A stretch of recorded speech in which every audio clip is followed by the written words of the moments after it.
Hey, what's up, Roxstars? It's Rox with a little bit of talk about what's at the top of the blog. So let's get to it. I say I'm gonna take some time off, y'all. All the cashiers, they was like, somebody stole her truck. It's like you can hear it all throughout the store. This Rox coming to you today with a review for Love and Marriage Detroit, Love and Marriage Huntsville, our book 4, Real Housewives of Atlanta. Let's get to it, shall we?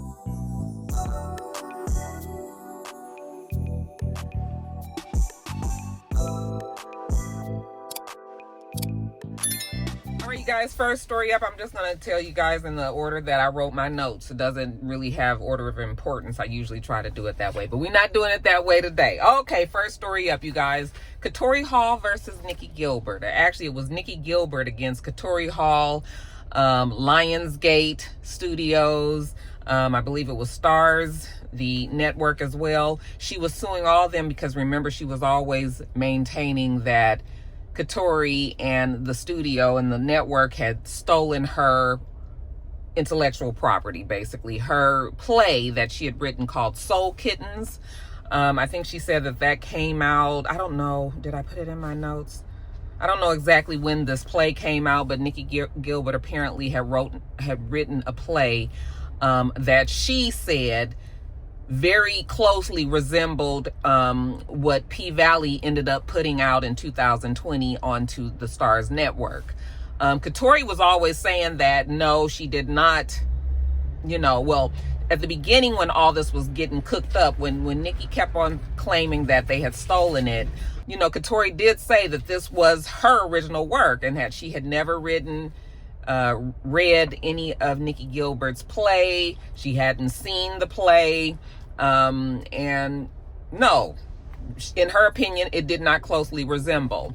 Well, Nikki Gilbert and even some people, I mean, she did have folks that were following the story and believing that Nikki did have a case and that Katori was still in the information. I never saw the play.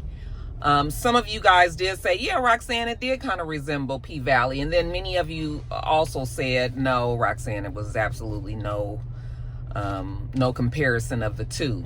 I didn't watch because you guys know that Nikki Gilbert is not really my favorite person. So I, when I don't like somebody, I just don't like they don't exist, so. But I have been keeping my eye on this story. One, because, we all love P-Valley. Shit, those were some amazing times. Like when I think of the reviews for P-Valley, those videos used to be so much fun. The show was so much fun.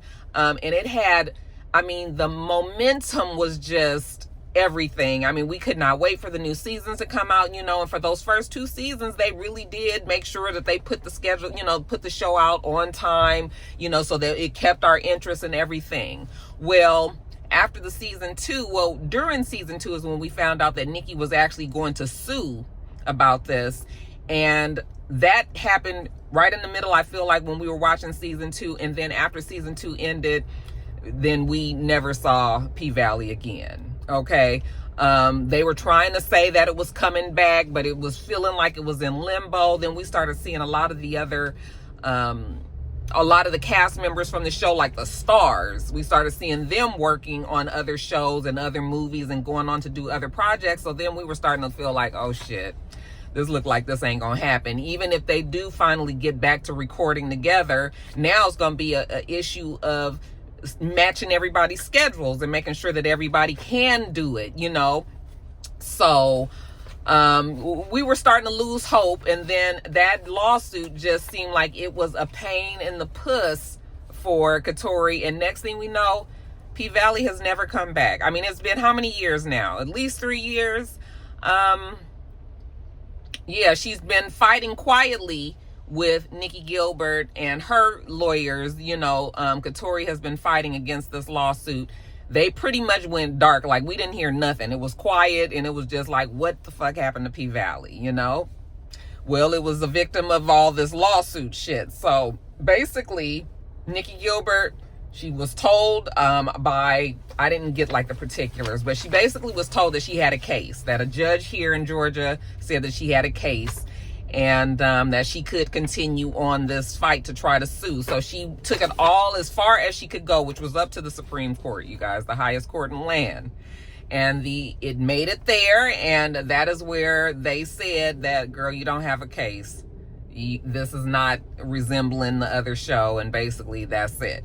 Back in May, we were told that she had lost and that she was ordered to pay $170,000 in legal fees to Lionsgate and Stars. You know, I was like, damn, a blow, because, you know, when you have these lawsuits and, you know, you're suing somebody else, of course they're going to ask you to pay their legal fees, because you're the reason why they got to pay this shit, so they can fight it, you know. So the fact that they were found, well, they weren't found guilty or not guilty. The court case said it ain't even a case. I mean, the courts said that it's not even a case. And they're the ones that told Nikki, basically, now you got to pay for all this shit for everybody's trouble. Okay, because this was brought on you. So, yeah, Nikki did lose, if that's what you want to call it. Now, Nikki, of course, has put out statements. Both her and Katori did finally put out statements about this. Nikki's basically saying that she still knows that her property was stolen from her, that this was the play that she wrote, and that somebody over there, you know, was sneaking and, you know, made a hit show off of her hard work. Okay, but now that she can't take it any further, you know, she's just gonna let karma take care of it. So that's what Nikki feels. Okay, Katori came back out again and said, this has always been my property. I wrote this play back in 2009, okay? And over the years, I guess she had been going through different drafts of it and writing different things and birthing all these characters. And so that's when she finally came out with P-Valley back in July of 2020, I think I read. It's only been, so yeah, it's been about 3 years, because I feel like the first 2 seasons were the first 2 years. 20 and 21, and then we had 22, 23, 24. Whoa, shit, we almost going on 4 years now that the show hasn't been on. And to me, as much as I love P-Valley, now I will watch it and I will review it whenever it comes back, but I feel like P-Valley has lost all of its steam. Like that momentum I was talking about that it had, that shit is gone. Like nobody really cares about it no more. And actually, I'm kind of aggravated and irritated that Stars held it up for so long, because they filmed the season 3 already. It's already been done, and from what I understand, and it's been edited and ready to go. But Stars, I mean, I guess understandably did not want to be putting that show out until they knew exactly where their legal, what they were going to be responsible for if this did come out that they felt like, you know, Katori had stolen that information. I mean, that play. So I guess Stars didn't really have no other choice. They're waiting out and seeing. They're probably now ready to put the show out. But again, it's going to be like Claws. Like Claws was such a great show. And then it was all off for so long. I don't even know why it was off for so long. Maybe because Niecy was going through some personal thing. I don't know. I don't think that had anything to do with it. Whatever the problem was, Claus was off for a long time, and by the time they brought that last season back, first of all, I didn't know when it was coming back, because they never was really saying. So like it had said at one time, and then it didn't come out at that time. So by the time the show came out, I tried to watch it, and it looked like it was going to be good that last season, but I just had no interest. And nobody was asking me to really review it. Maybe a few of you guys did tell me that you watched that last season and it actually was good, and I can believe that because that show was good, you know. But I feel like it's going to be the same thing with P-Valley. Like, you know, it's like, we don't care. Maybe we will care when it's time for it to come back.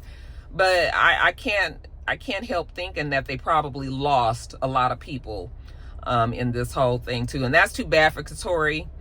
But yeah, just bring the shit back. Like, just bring it back now. We ready. We want to see the shit. And, you know, we're going to see what happens. And let's just... But yeah, what you guys think about it? Did you guys see the Soul Kittens thing? For those of you guys who did see it, let me know, you know, if you still maintain, like Nikki does, that, you know, P-Valley was a direct ripoff from her play. All right, and we're going to move on to the next story.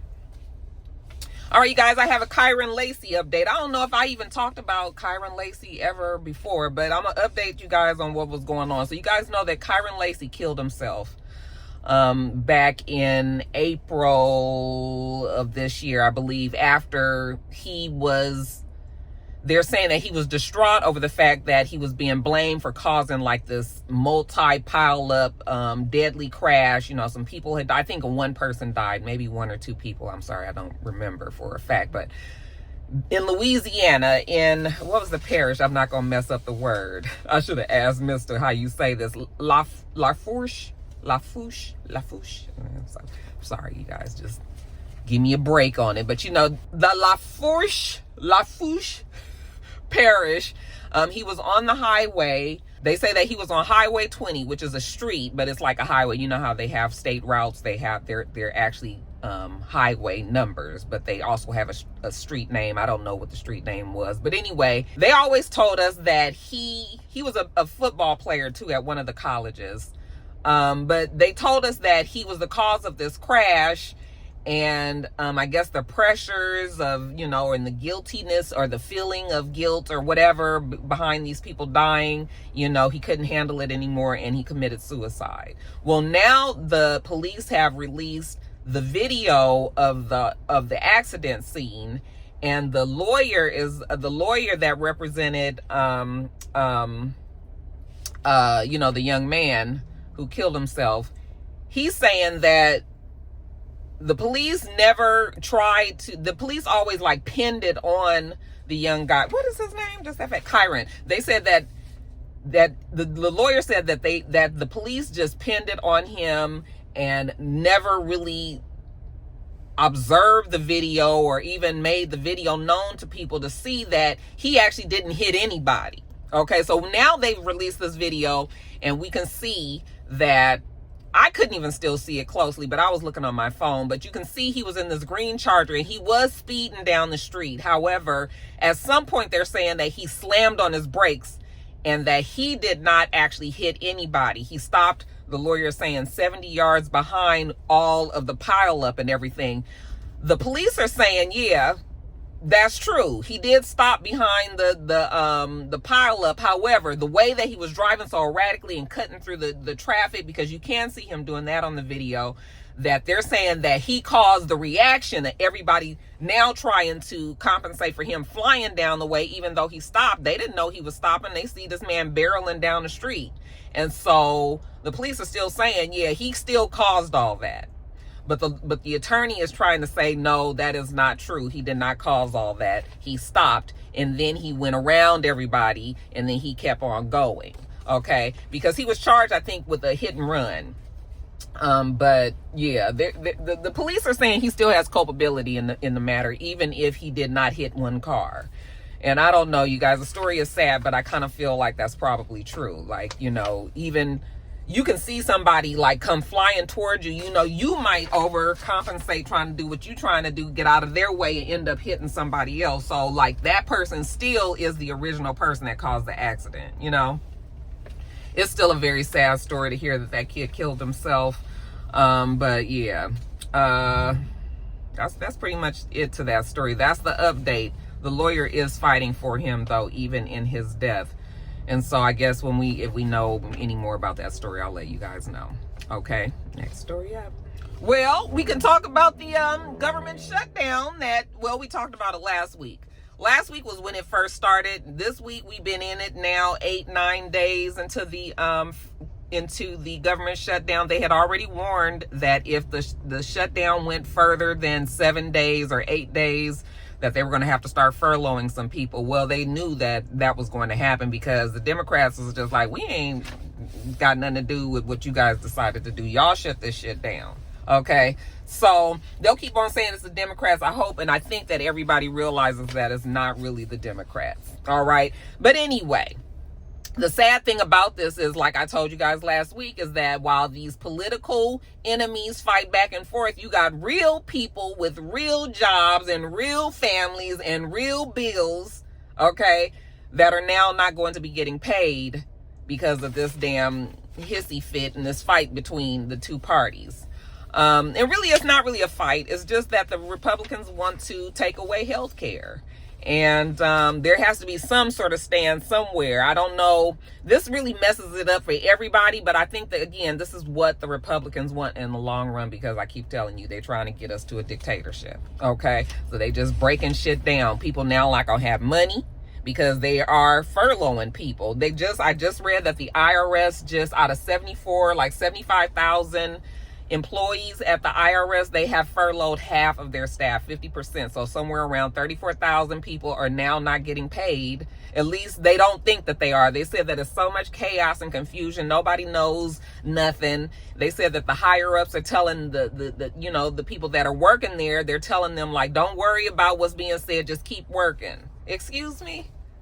Yeah, I'm gonna keep on working, but I need to know what exactly is happening with my financial status, because these bills don't pay themselves. Okay, it is a whole lot to ask somebody to work for you and not get paid for it, and then what happens while these people are being furloughed? Do they get paid back in the end, like afterwards? Do they get all that money that they didn't get for however long the furlough goes on? Or is that just now we just got to pick up whenever the government is back operational?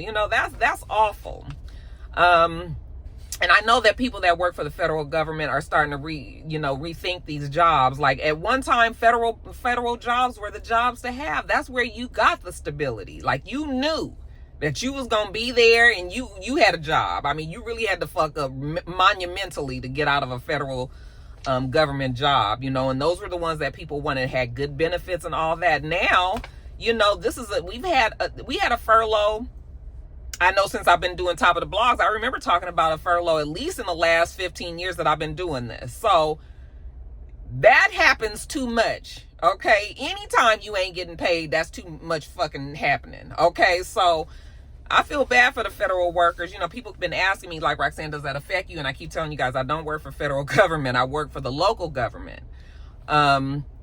And so far, nothing has happened in the local government, but it's scary all the way around, because the way that this stupid local government still gets their money from, the White House, basically. Everybody's money is trickled down from the government. And, that's how local government happens. So even though we haven't been affected yet, who knows what could happen in the future. So it's just crazy. It's craziness. I feel really bad. We now coming up on the deadline for taxes for the extended people. The extended tax returns, October 15th. So just in a few days. And now who's going to be there to process all of these tax returns? I mean, I guess if you had to pay, then you probably are feeling relieved that it won't be anybody around to do that. But for people that was getting money back, now this is one more problem that they got to deal with, so this is terrible. And I hope this furlough doesn't go on long. But when it's all said and done, the people that's in YSAP's junk drawer right now, they don't care about the little people. It's been very clear. I mean, if you've been watching and reading and hearing about the economy, what's funny is that all of these big companies, that they are making crazy money. Like, the stock market is doing very well for these big companies, and they're happy with what's happening in the country right now. Okay. But the people that's working at this level and all, it ain't good for these folks. So terrible.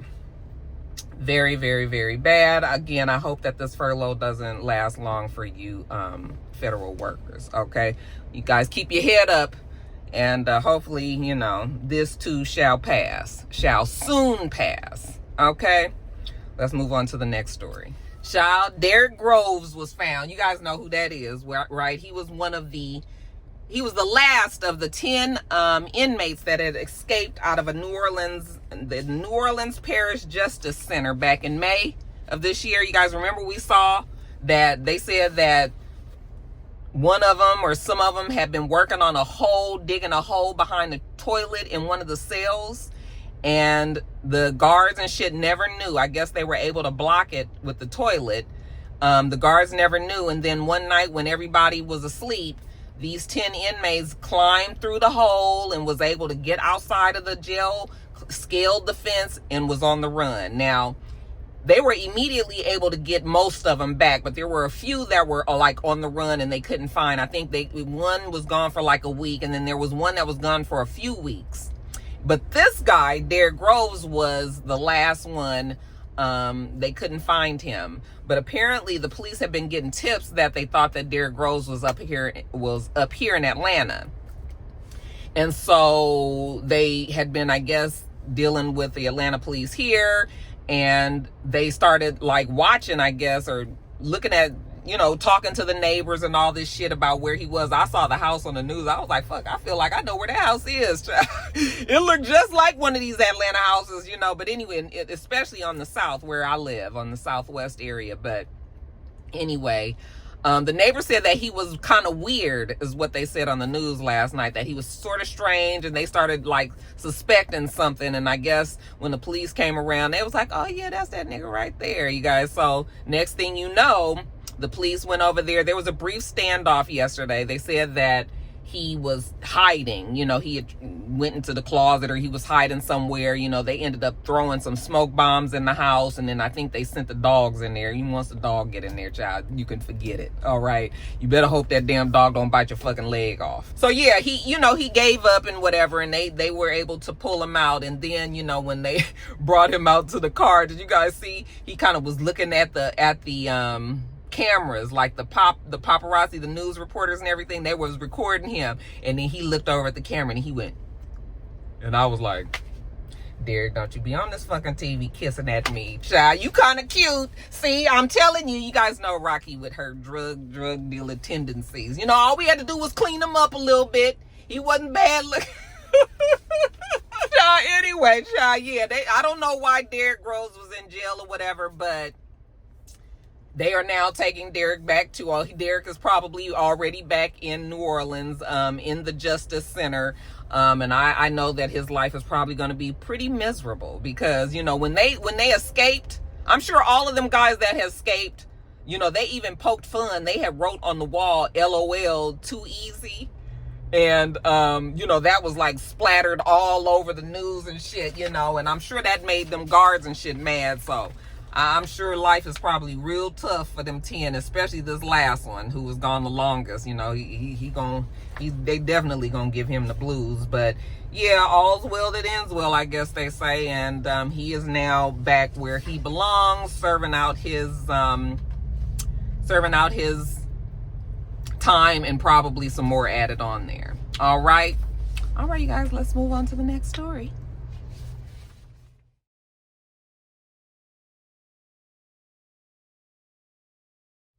Oh, I think I'm gonna end this right here, because we're trying to keep Top of the Blogs now around 20 minutes long. Okay, so I know you guys don't like it. You guys like the longer ones, but I'm on my lunch break. So yeah, I think that's gonna be that on that. We'll do the next one. Yeah, we'll save these other stories for the next one. All right, we do this every single week, so make sure you thumbs up the video, comment, and subscribe, and make sure you come back.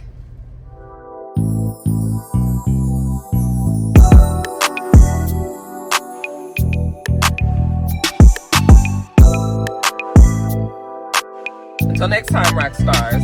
Bye.